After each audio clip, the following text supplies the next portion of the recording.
I bet with Interbet only. They're a fantastic site. I've never had any issues with them. They are very professional. There's never a problem. You deposit money, 2 seconds later it's in your account. You withdraw, which I do very occasionally, and I believe it's also 2 seconds it's in your account.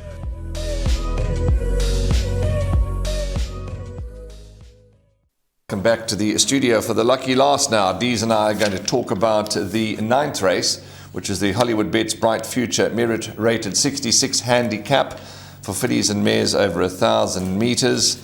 11 runners at the time of recording will be facing the starter.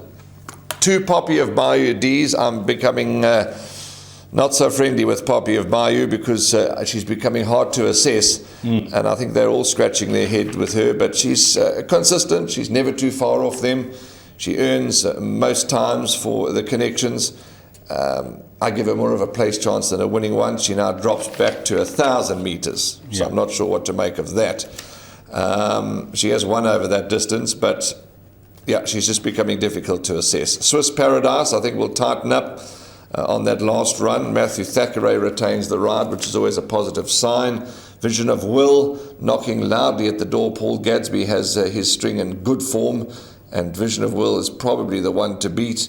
Sky Cafe is consistent, and we can go on and on and on again about the last race, which is, as I said, a handicap at the 66 level. I need your help here. I'm just going with 4 horses in the pick 6, Warren. In numerical order, 4, 7, 8, and 10. Number 4, Chelsea Flower. I like the fact that she's in excellent form. Atandiwe Mgutla, once he's sat on her, he's had 4 starts, a win in 2 seconds. Knows her well. I think he'll get an honest run. Number 7, Vision of Will. Whew.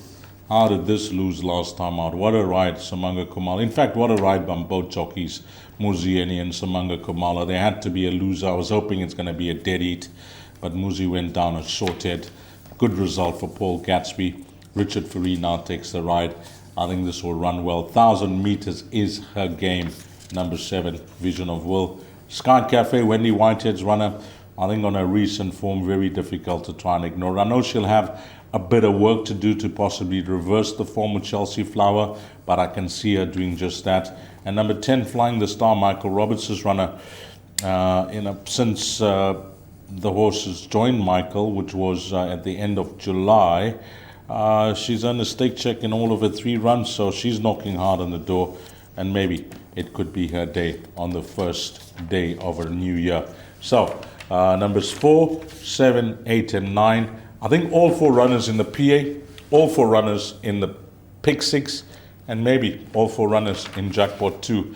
If you ask me for a selection, well, I'll be hoping for Flying the Star, just the way she's been racing and the fact that she is threatening to win again. I'd like to see her win number 10, Flying the Star, around 11-2. But if she has to run 3rd or 4th, it'll be good enough for her as a roving banker and a trifecta and quartets. But she'll be my roving banker, number 10. But again, my numbers will be 4, 7, 9, and 10. And I think we've managed to narrow that down. I'll be very confident with those 4 runners if I'm running in the pick 6. Okay, there we go. That's the race meeting for Monday, the 1st of January 2024. All that's left from Dees and I is to discuss our suggested bets segment, which we'll do shortly. But more importantly, to wish you and yours a happy new year. My name's Danny Diliberto, founder of Ladles of Love. It was founded back in 2014. Communities we work with are all over the peninsula, and we're working with 138 beneficiaries now. We've grown exponentially. We've been able to do that because of all the kindness that we have experienced from individuals and corporates such as Interbet, who just want to be part of the change.